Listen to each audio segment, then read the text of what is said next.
인생을 잘 싸우시다 이 시간에 또 예배 자리에 나오셨죠? 앞뒤 옆에 있는 분들 보시면서 서로 우리 인사했으면 좋겠습니다. 다음 한 주간도 또 싸움을 싸워야 하니까 선한 싸움을 잘 싸웁시다. 사랑하고 축복합니다.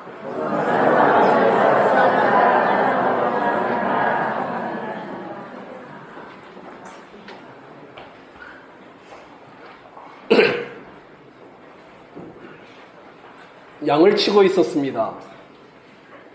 근데 멀리서 보니까 나무에 불이 붙었는데 나무가 타지를 않는 겁니다.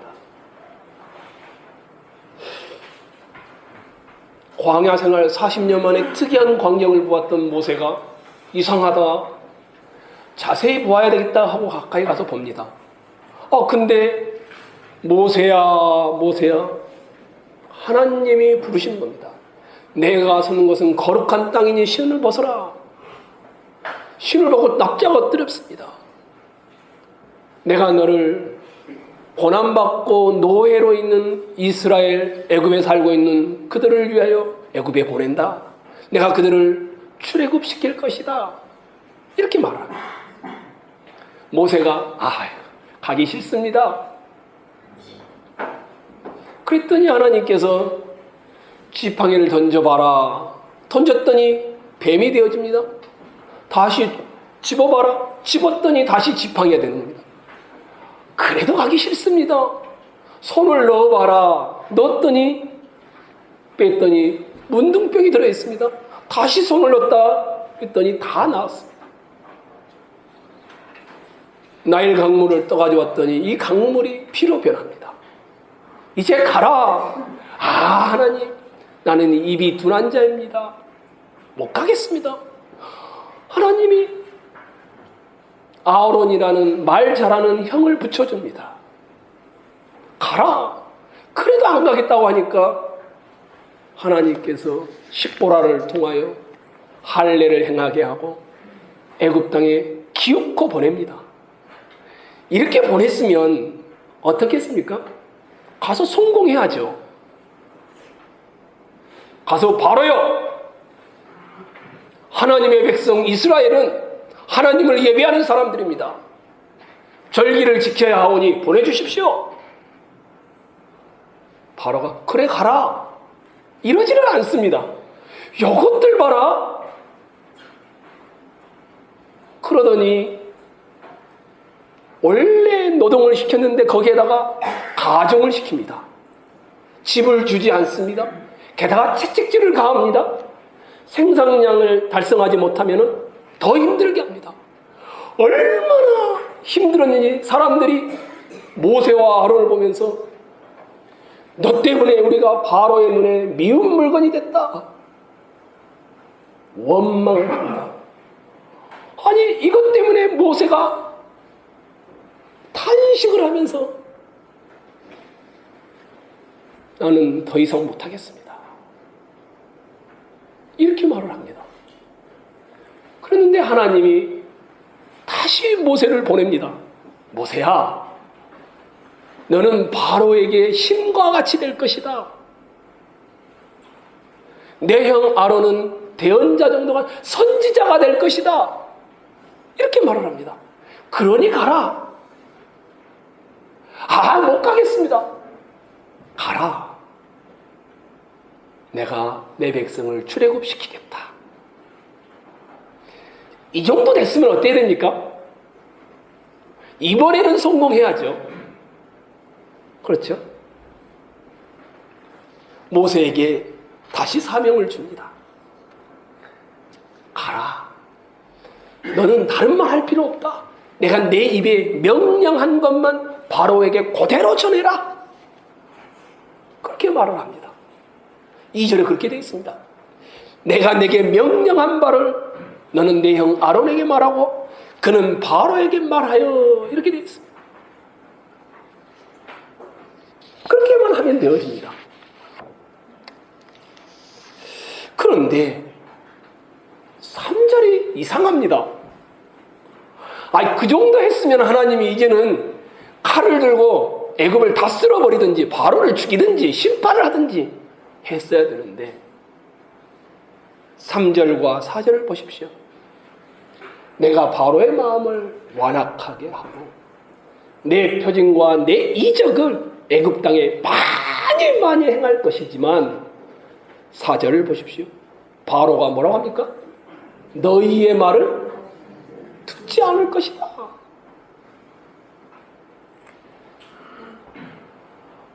하나님이 기적을 베풀고 표징과 이적을 통하여서 하나님이 어떤 분야를 보이겠지만 마음이 완악하여 모세와 아론을 통하여 전해진 여호와의 말씀을 듣지 않을 것이다. 바로는 콧방귀도 안 낍니다. 오히려 더 탄압하고 가겠다고 하는 것을 막아서고 하나님을 인정하지 않고 자기가 신이라고 당당하게 말을 합니다. 우리가 지쳐 있을 때가 있지 않습니까? 의심이 들어올 때도 있지 않습니까? 흔들릴 때도 있지 않습니까? 나 못하겠습니다. 너무 두렵습니다. 그러는데 어찌어찌 해서 하나님이 내 속에 다시 은혜를 주셨어요. 그리고 다른 것도 아니고 내가 너에게 명령한 말씀만 들고 나가라. 여러분이 여기서 은혜를 받고 이 문 밖을 나가면 세상이 항복할까요?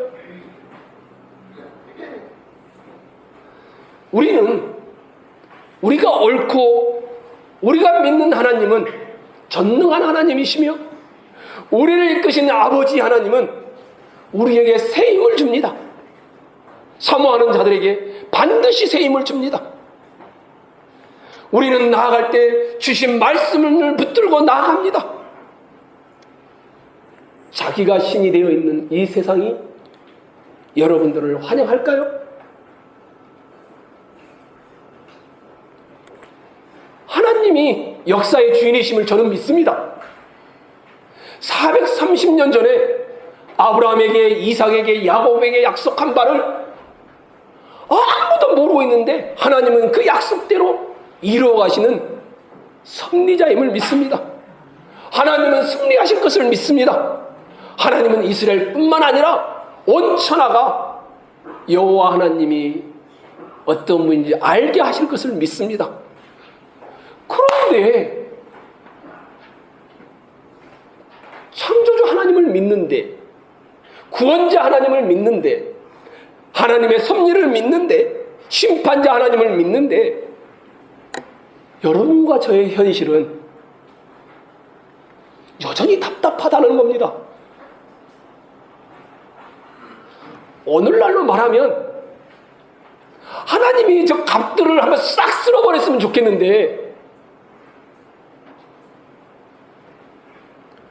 갑에게 늘 당하는 을로 살아갑니다. 현실은 전혀 이 문 밖을 나가면 하나님의 하나님 되심을 증명하지 않습니다. 하나님의 개입하자 오히려 이스라엘 백성들의 상황은 더 어려워졌습니다. 더 힘들어졌습니다.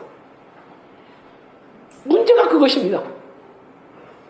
왜 이렇게 위대한 하나님을 믿는데 우리 삶의 현실은 어려움이 생기는 것일까? 아니, 저렇게 강하신 분이신데, 저렇게 능력이 많으신데, 표징과 이적을 베풀어 구원해내실 분이신데, 우리 삶의 모습은 왜 답답한가? 430년 전의 약속을 기억하시고 그 약속을 이루시는 약속의 하나님, 역사와 세상을 주관하시는 여호와라 이름하는 그 하나님이 우리 하나님인데 우리는 그 하나님을 따르는데 왜 거절을 당하고 고난을 당하는 것일까? 여러분이 다 부자가 됐으면 좋겠어요. 다 행복했으면 좋겠고 다 잘 됐으면 좋겠어요. 근데 이 문 밖을 여러분이 은혜를 받고 나가도 여러분의 현실은 그렇지 않다는 겁니다. 제가 예수를 믿고 예수를 알고 주님을 새벽 기도회 때 만나고 그러면 마음에 굉장한 평강과 기쁨이 있습니다. 이 평강과 기쁨이 내 현실에서 목회가 완벽하게 잘 되는 것으로 참 드러났으면 좋겠어요. 형통하고 하는 목회마다 다 성공하고 승리하고 치유가 일어나고 응답이 일어나고 그래서 전교회가 막 소문이 났으면 좋겠어요. 근데 더 힘듭니다. 분리개척을 하려고 하는데 더 힘이 듭니다. 가만히 있으면 힘나도 안 될 텐데. 우리는 이런 현실을 맞이합니다. 그러니까 현실에 의심이 생기기 시작합니다. 흔들립니다. 원망이 나오기 시작합니다. 왜 예수를 믿는데 여전히 세상의 세력 앞에서 우리는 휘둘림을 받아야 하고 고통을 겪어야 하는 현실을 참아내야 하는가? 예수를 믿은 내 안에 구원의 감격과 기쁨과 영생의 소망이 있는데 현실에서는 왜 아무런 힘을 발휘하지 못하는 것일까?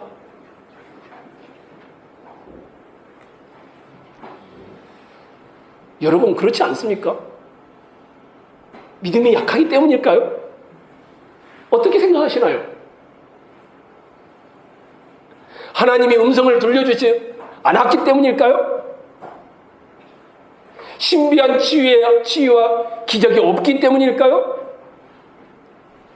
여러분과 저의 신앙 실력이 부족하기 때문일까요? 기도의 정성이 낮기 때문일까요? 예배의 정성이 부족하기 때문에 우리가 세상에 나가서 형통하지 못하는 것일까요? 만약 기독교를 성공하고 치유와 승리와 영광의 방식으로만 생각하고 계시다면 여러분 기독교를 잘못 알고 계신 겁니다.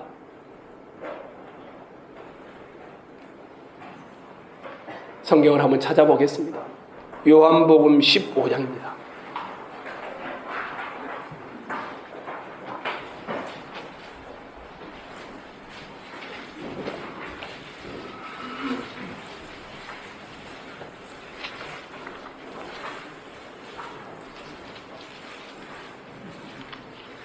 요한복음 15장 18절로 20절입니다.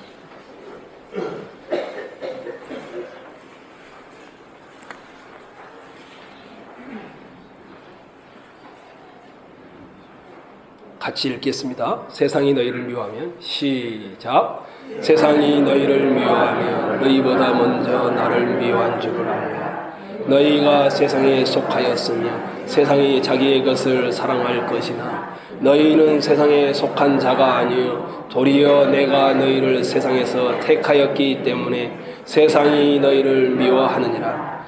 내가 너희에게 종이 주인보다 더 크지 못하다 한 말을 기억하라.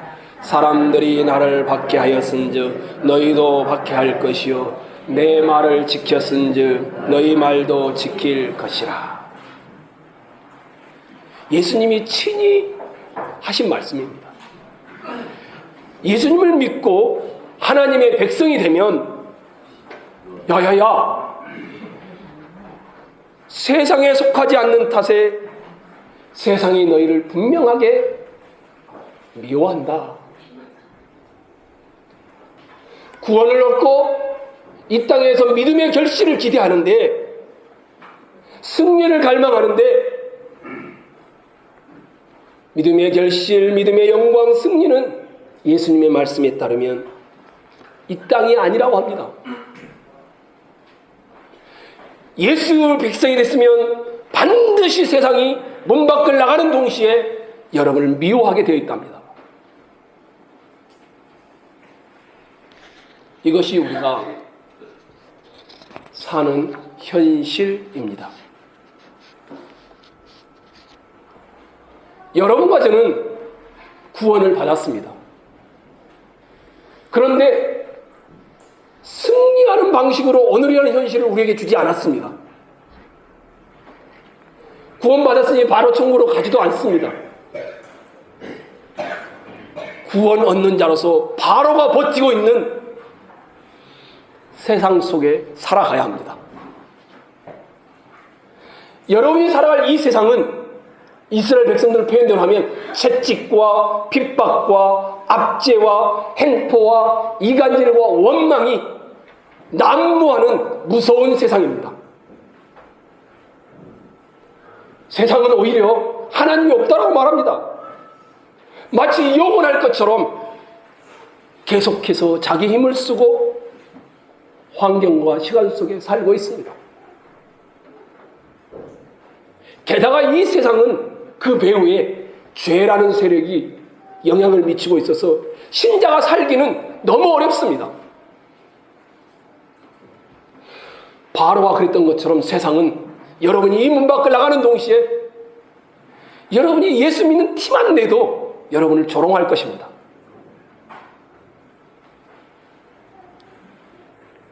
우리는 이런 세상에 하나님의 백성으로 서 있도록 부르셨습니다. 기독교는 이 현실에서 여러분에게 위로를 주고 성공을 주고 형통을 주고 치유를 주고 이러지 않을 수도 있다는 겁니다. 어떻게 합니까? 만약에 단지 성공하고 싶으면 예수를 안 믿으셔도 충분히 열심히 사십시오. 수완을 발휘하십시오. 병의 치유를 받고 싶으시면 좋은 의사를 찾아가십시오.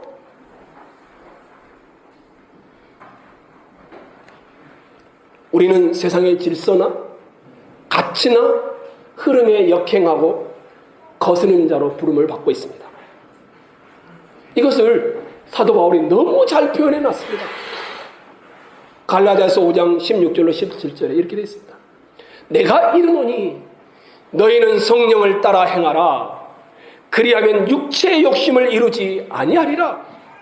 육체의 소욕은 성령을 거스리고 성령은 육체를 거스리나니 이 둘이 서로 대적함으로 너희가 원하는 것을 하지 못하게 하려 하심이라. 여러분이 이 문 밖을 나아가면 두 가지 방식이 존재한답니다.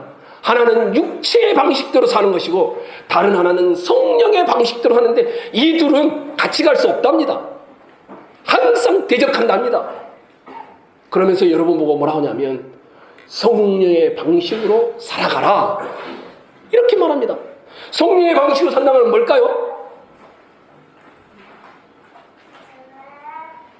성령의 방식을 가장 잘 보여주는 것이 십자가의 방식입니다. 예수님이 마태복음 27장에 가시면 십자가에 못을 박혀 있습니다. 아마 예수님이 오병이의 기적을 베풀 때에 떡거물을 먹었던 사람들일 겁니다. 지나가는 자들 이렇게 표현되어 있습니다. 지나가는 자들이 예수님을 보면서 혀를 친다. 자기 머리를 흔듭니다. 모욕합니다. 성전을 헐고 3일 만에 짓는다고? 당신이 만약 하나님의 아들이든 그 십자가에서 내려와 봐. 그러면 우리가 믿을게. 예수님과 아무런 상관이 없는 사람들이 지나가면서 그렇게 모욕을 합니다. 근데 예수님 바로 옆에 있었던 종교 지도자들이 남은 구원하시면서 자기는 구원 못해? 당신이 하나님의 아들이면 내 자신을 십자가에서 구원해봐. 이렇게 요구를 합니다. 그 옆에 있던 두 강도가 똑같이 십자가에 달렸는데 이 두 강도가 막 멸시를 줍니다.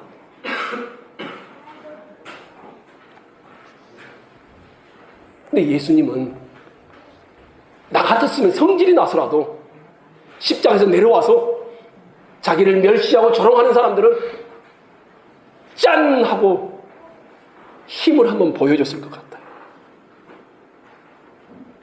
주님은 그 십자가에서 그것까지 참으십니다. 이게 십자가의 방식입니다. 우리는 예수를 뒤따라가는 사람들입니다. 하나님 아들이셨던 주님, 십자가에서 내려오라는 조롱을 참아내십니다.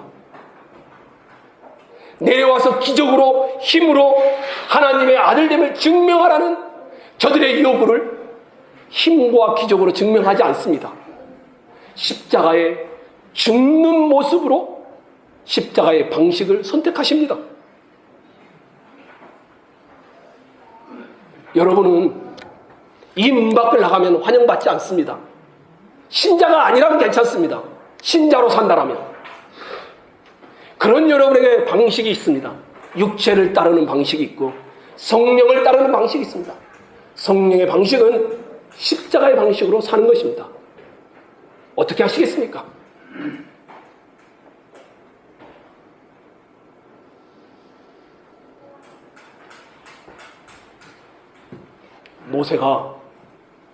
모세가 가지 않겠다고 했는데 보냈어요.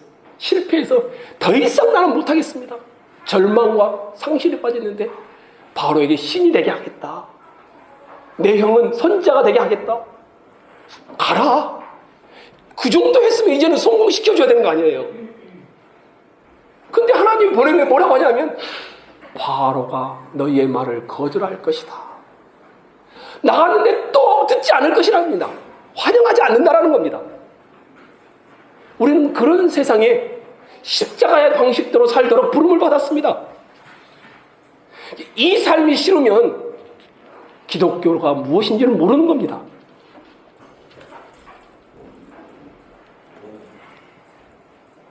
그런데 이런 말을 하면서 덧붙이는 단어 하나가 있습니다. 다시 출애굽기 7장 4절을 한번 가보십시오.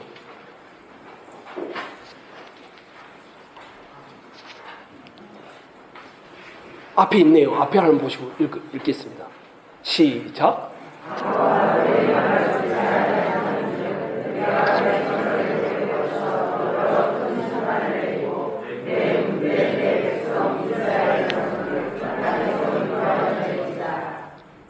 다른 말은 다 이해가 되는데 갑자기 등장하는 말이 하나 있습니다.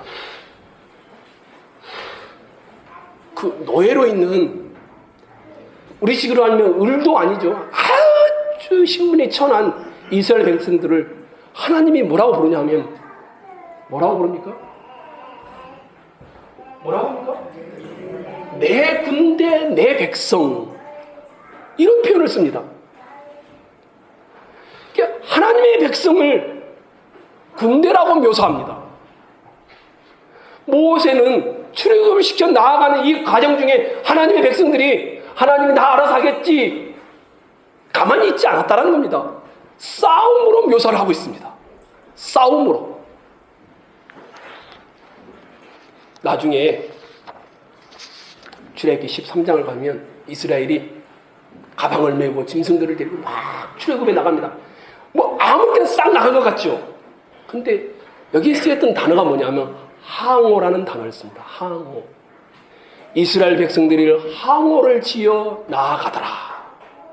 항오라는 단어가 무슨 단어입니까? 군대 용어입니다. 부대처럼 다 질서를 지어 나아갔다. 홍해 사건이 있었습니다. 막 찬양이 일어납니다.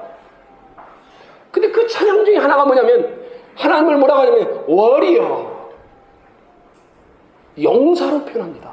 그러니까 싸웠다라는 겁니다. 성도 여러분, 이 문 밖을 나가 세상 앞에 여러분은 서야 합니다. 두 가지 방식이 있습니다. 성령의 방식과 육체의 방식이 있습니다. 출애굽을 해 나가는 과정 중에 있는 그들에게 모세는 하나님의 백성들을 군대로 묘사합니다. 하나님의 백성다움을 가지고 싸우는 삶으로 묘사하는 겁니다. 가만히 있지 않았다는 겁니다. 싸웠다는 겁니다. 출애굽을 해 나가는데 갑자기 애굽의 바로가 다시 군대를 동원해서 철병거까지 동원해서 막 쫓아옵니다. 이렇게 되면 어떻게 됩니까? 이스라엘 백성들이 항모를 지어 나왔으니까 싸울 준비를 해야지 이래야 되는데 이렇게 합니다. 모세에게 이르되 아니 애굽에 매장지가 없어서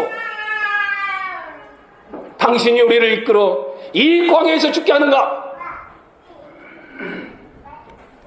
우리가 당신에게 애굽에서 했던 말이 있지 않은가? 차라리 이럴 거였으면 애굽에 그냥 두지, 노예로 평생을 사는 것이 훨씬 낫지. 매장지가 없어서 이곳에서 우리를 죽게 하느냐고 말합니다. 그때 하나님이 대답을 합니다. 모세를 뭐라고 하냐면, 모세가 백성에게 이래 너희는 두려워하지 말고 가만히 있어서 오늘 여호와께서 싸우시는 싸움을 보라, 이렇게 말을 합니다. 여러분의 주어진 현실에 홍해와 같이 딱 막혀 있을 때 신앙의 싸움을 싸울 것인지 육체의 방식으로 살 것인지 이 싸움을 싸워야 한다는 겁니다. 이스라엘은 이 싸움을 포기함으로 홍해 사건 앞에서 원망이 터져나왔습니다. 출애굽하여 약속의 땅까지 가는 과정을 싸움이라고 묘사합니다. 우리가 오늘 허영희 권사님이 나와서 성경 낭송을 했죠.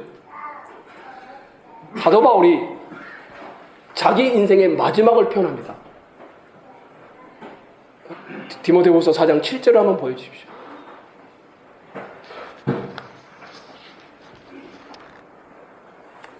뭐라고 하냐면, 뭐라고 합니까? 나는 선한 싸움을 싸우고 나의 달려갈 길을 마치고 믿음을 지켰으니, 그 다음 보여주십시오. 이제후로는 나를 위하여 의의 멸관이 예비되었으므로, 이렇게 시작합니다. 자기 인생을 뭐라고 표현하고 있습니까? 싸움이라고 말하고 있습니다. 근데 어떤 싸움입니까? 선한 싸움. 선한 싸움이란 말은 십자가의 싸움이었다는 말입니다. 착한 싸움을 말하는 것이 아닙니다.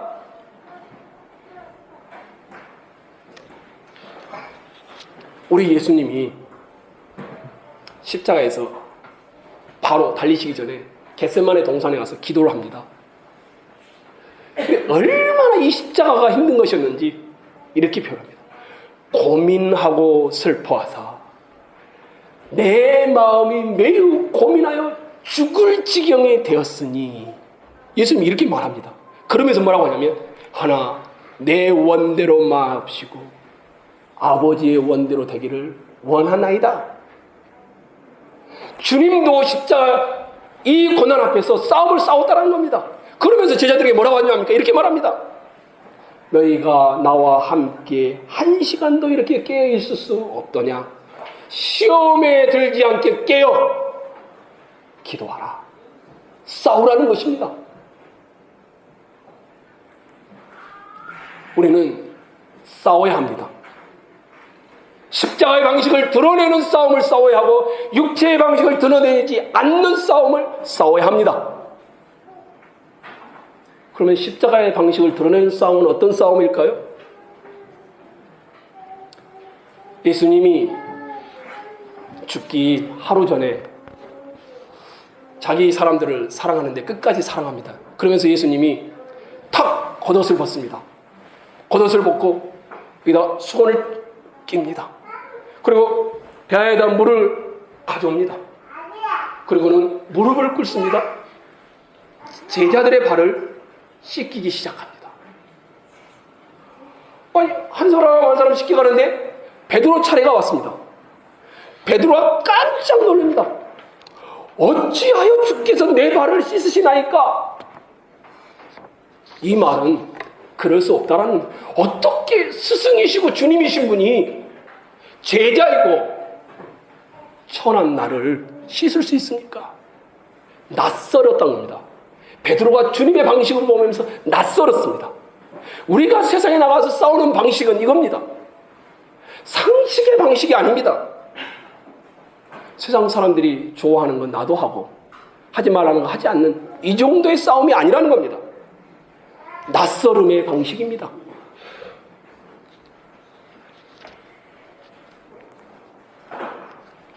여러분, 우리는 이런 일로 부름을 받았습니다.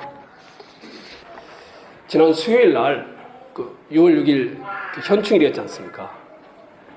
우리 40대 선교에서는 이제 다 소풍을 갔었는데 수요 예배 이제 설교를 준비하고 있는데 밖에서 어느 분이 똑똑똑똑 해요. 아, 나갔더니 여러분이 잘 아시는 임선승 권사님이 오셨어요. 근데 이제 숨을 헐떡이시면서 오셨어요. 깜짝 놀랐어요. 아, 그런데 이분이 오순례 권사님 집을 갔는데 오순례 권사님이 안 계신다는 거예요. 그래서 둘째 따님인 박금주 권사님 집을 갔는데 아무도 없더래요. 아, 그래서 교회에 무슨 행사가 있나, 또 교회도 한번 봐야 되겠다 하고 교회를 오신 거예요. 그래서 오시자마자 교회 행사 있나요? 그러더라고요. 아, 40대 성교회 소풍가가 말고는 없는데요. 근데 왜 아무도 없지요? 그러면서 성상열 권사님 집을 가시려고 하더라고요. 근데 너무 머니까 힘드니까 푹 주저앉으셨어요. 제가 전화해드릴까요? 아니라고. 힘이 되면 가겠다고. 그러면서 이야기를 하셨어요. 이분이 하시는 이야기 중에 하나가 사시면서 후회한 것이 하나 있대요. 그러면서 자녀들에게 늘 가르치는 말이 하나 있대요. 뭐냐 했더니 말꾼이 되지 말고 일꾼이 되거라. 이런 말을 하신대요. 그게 무슨 말인가 했더니 본인이 교회를 평생 다니면서 보니까 말 잘하는 사람은 수도 없이 교회에 늘려있대요. 어느 교회든지. 근데 말 없이 섬기는 낯설음의 방식으로 사는 사람은 극히 본 적이 없대요. 본인 말로는 7,000명이 되는 교회에도 말 없이 섬기는 사람을 찾아볼 수가 없을 정도였대요. 그러시면서 자녀들에게 말꾼이 아니라 일꾼으로 살거라, 이렇게 늘 교훈한다고 합니다. 성도 여러분, 우리는 부름을 받았습니다. 이 현실은 여러분을 미워하고 환영하지 않습니다. 그런데 십자가의 방식인 성령의 방식으로 살아야 합니다. 사마님의 방식. 어떻게 해요? 낯설음의 방식을 발까지 스승이 시키며 주인의 신분이 하인을 시키는 이 방식으로 여러분의 가정에서, 여러분의 직장에서, 친구들 앞에서 살아가셔야 합니다. 말 잘하는 사람으로 평가받아서는 안 됩니다. 말 없이 무릎 꿇고 낯설음의 섬김이 있는 방식으로 여러분은 평가받으셔야 합니다. 제발 말 잘하는 분이 되지 마십시오. 말보다 이 낯설음의 섬김이 강한 여러분과 제가 되기를 원합니다. 하나님이 이것을 위하여 우리를 부르신 겁니다.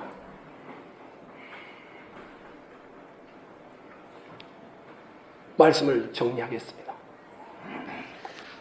하나님께서 이스라엘을 강한 손을 펴서 구원해 내시겠다고 합니다. 그러면서 싸움을 싸우도록 하겠다고 하십니다. 그런데 이들을 구원해 내신 이유가 등장합니다. 노예로 있었으니까 뭘 꿈꿨겠습니까? 해방 아니겠습니까? 너무 힘들었으니까 행복하고 안락한 거 아니겠습니까? 해방, 인권의 회복, 이런 거 아니겠습니까? 오늘날로 표현하자면. 근데 이들을 구원해내는 이유를 말합니다. 5절입니다. 제가 읽겠습니다. 내가 내 손을 애굽 위에 펴서 이스라엘 자손을 그 땅에서 인도하여 낼 때에야, 그 다음입니다. 애굽 사람이 나를 여호와인 줄 알리라. 누가요? 누가요? 애굽 사람이. 여러분과 제가 십자가의 방식으로, 낯설음의 방식으로, 삶으로 무릎 꿇어 발을 씻겨주는 방식으로, 상식을 넘어선 방식으로 삶으로 세상은 여러분을 통하여 이거 우리 방식이 아닌데 하며 하나님을 보게 된다는 겁니다. 하나님은 우리를 구원하신 이유가 이것입니다. 고통받는 자리에서, 빈곤과 억압의 자리에서, 노예의 자리에서, 유린한 인권의 자리에서 해방되는 정도가 기독교가 아닙니다. 그것은 극히 작은 것에 불과하며 여러분과 저를 구원하여 내시는 이유는 여러분을 통하여 여호와 하나님이 어떤 분인지를 보여주기 위해서입니다. 이것을 위해 우리를 부르신 것입니다. 강함의 방식, 권력 가지면 가능합니다. 힘의 방식, 돈이 있으면 가능합니다. 그러나 낯설음의 방식은 십자가가 아니고는 불가능합니다. 기독교는 힘과 성공으로 세상 앞에 하나님의 위대하심을 드러내는 종교가 아닙니다. 기독교는 십자가의 낯설음의 방식으로, 십자가의 궁율의 방식으로, 무릎 꿇음의 방식으로 여러분 한 사람 한 사람을 통하여 세상이 하나님을 보게 하는 것입니다. 이 문 밖을 나가 부딪힐 때에 당황하지 마시고 그들을 낯선의 방식으로 섬기셔서 하나님이 어떤 분이신지를 드러내는 여러분과 제가 되기를 주의 이름으로 축원합니다.